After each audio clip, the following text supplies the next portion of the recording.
Hey friends, welcome back to my channel. If you've been following my content for a while, you'll know that I've been struggling with my eating disorder for 6 years. And during this time, there have been a lot of ups and downs, but I have also learned a lot. Today, I'm going to share the biggest tip or the biggest thing that I've learned to help in my recovery journey, and especially to help stop the binge eating.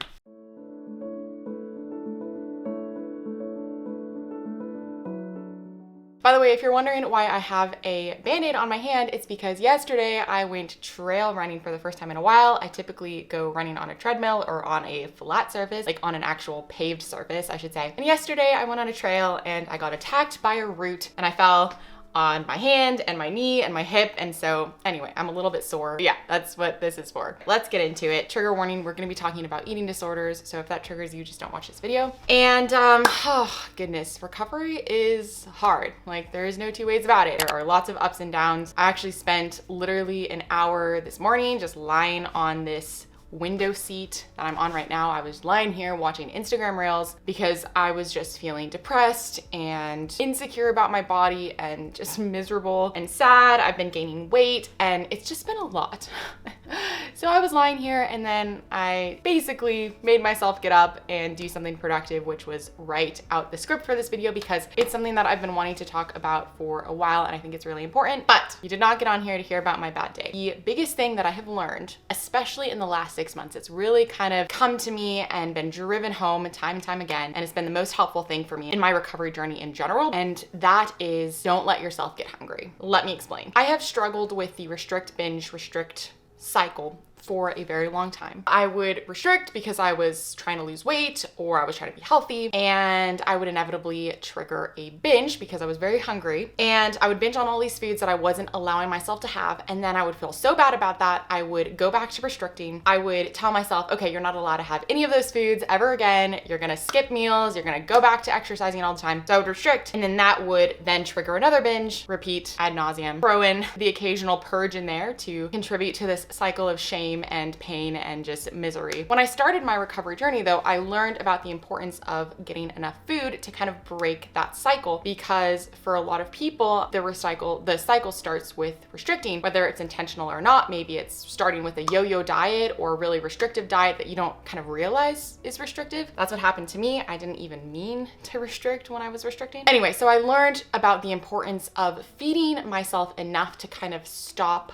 that cycle. A couple years ago, to kind of aid in this feeding myself enough, I went all in. And I talk about this a lot on my channel. I'll link some videos below, but essentially all in for me is eating what I want, when I want, and how much I want, and not restricting at all and continually eating to satiety. This going all in has done wonders for my extreme hunger, which I was really struggling with. It's done a lot to curb the binges, so they're quite rare for me these days. And if I do binge or overeat, they tend to be significantly more mild than they were a few years ago. That's not to say that things are perfect, and I still occasionally will fall back into this restrict-binge-restrict cycle, even if it's more mild or shorter term than it was in the past. And one of the biggest things that I have found that contributes to me falling off the recovery train is hunger. I can be going throughout my day all la-di-da, I'll be working, hanging out, just doing stuff, and all of a sudden I will get this intense urge that I need to just eat everything in the house. I need to go and buy cake and ice cream, and I just need to eat it, and I don't want anyone around. I want to kick my boyfriend out. If I'm at my parents' place, I want to like go to my closet and eat and eat and eat. And I'll get this urge kind of randomly. I'll just be sitting at my desk working and that'll come into my brain, or I'll be out doing whatever it is and I'll notice that my brain just goes to this urge. I have to just eat and eat and eat. I have to binge. I need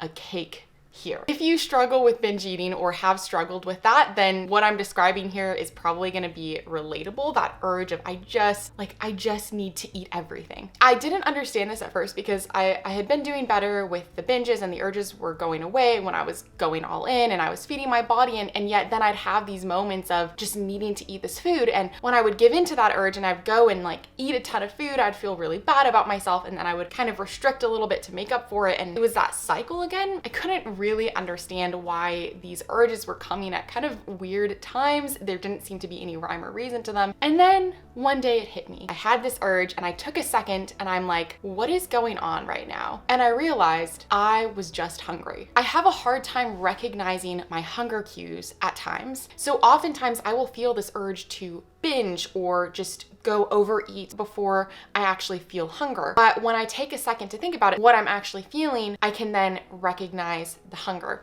Occasionally I'll feel hungry first, but oftentimes I'll just feel that urge to binge, and then I recognize that, hey, I'm actually really hungry and I need to just go eat. There are many other factors that contribute to my binges. I'm not trying to say that it's always just hunger. I mean, there's stress, there's past traumas, there's the emotions that I'm feeling in the moment. There's a lot of things, but I have found that the majority of my urges these days are really triggered by me just being really hungry. I've also learned that I don't really handle hunger like a normal person. I feel like for the average Joe, it's okay, you know what? I'm kind of slightly hungry. I should start thinking about food. Then 15 to 20 minutes later, they go and they cook a meal, and 30 minutes later, they sit down and they eat their meal, and then they're fine. I am not that way. If I feel hunger, it is like, oh my word, I'm going to die. I need to eat immediately. And if I don't eat right now, I'm gonna die, or I'm gonna like binge and eat everything in this house. There's not really an in-between. I don't have a lot of warning. It's not like slight hunger and then, 30, 45 minutes later, an hour later, I can eat. It's like, I'm hungry, I need to eat right now or I'm gonna die. Here are some things that I've been doing to combat that so I don't go from just being totally fine to binging. One of the things is I try to eat consistently and I try to eat before I feel that hunger, because like I said, I don't always feel that hunger. So I try to have consistent meals, eat throughout the day, try not to go long periods of time without eating, which is kind of what I used to do. I come from a family that's a bit sporadic with their meals, and we never know when we're gonna eat, but for me, I try to be really consistent in my meals and feeding myself, even if I'm not extremely hungry. I do not wait until I'm very hungry, because I go from 0 to 60 in a second. Like, I go from totally fine to ravenous in 5 minutes, and it doesn't work to time that. Since I don't always recognize my hunger, I'm learning to recognize other cues that it might be time for me to eat. So for example, if I'm preoccupied with food, if I'm just sitting working and I start thinking,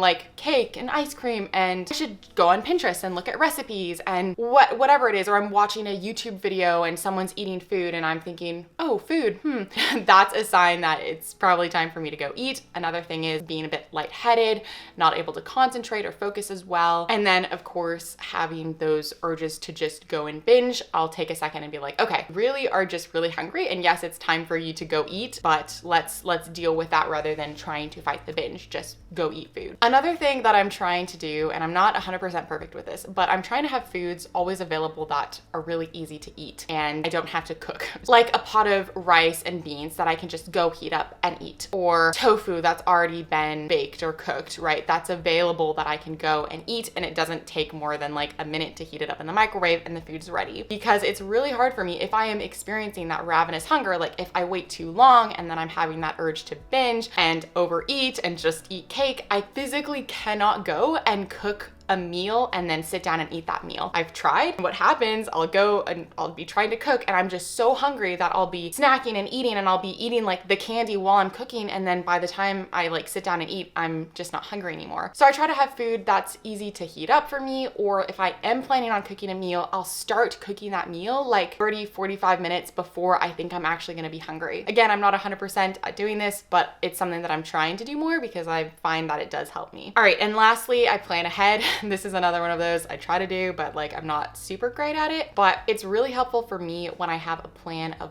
what and when I'm going to eat. There's nothing more stressful or anxiety inducing than me not knowing what or when I'm going to eat next. That just absolutely terrifies me. Traveling is very stressful for this reason. For example, I'm actually flying to Vancouver tomorrow, and I am already thinking of the snacks and food that I will take on the plane and while I'm in transit to my destination, because I do not like having an unknown, the unknown of when am I gonna eat or what food is gonna be available. I like to know. This is a bit of a control thing, but it is really helpful for me and my eating disorder and for me not to get overwhelmed. And along with that, planning ahead is having food that I can eat and that's always available to me. So if I start feeling any of those signals of hunger or I get that that urge to binge, I don't have to wait like an hour or two to eat. I can just have snacks and food available, and kind of it keeps me a little bit more sane. So these are the things that have helped me keep my hunger at bay. And now keeping my hunger at bay is not like, oh, do this to keep your hunger at bay so you don't eat as much. No, that's not the point. For me, keeping my hunger at bay is done by me eating plenty of food and eating snacks and eating consistently and not letting myself get to feeling extremely hungry, because hunger for me is really triggering. I hope that this video is helpful. I know that recovery is really, really hard, and if you're in your recovery journey, if you're struggling, just know that I'm rooting for you. I'm proud of you. It's worth it. I'm not fully there. I'm not fully recovered, but the process is worth it. It really is. If you need support or help in your journey, please reach out to a dietitian, nutritionist, medical professional if you're able to. And also don't forget to subscribe to this video for more content and follow me on Instagram. I love you guys, and I will see you in the next video.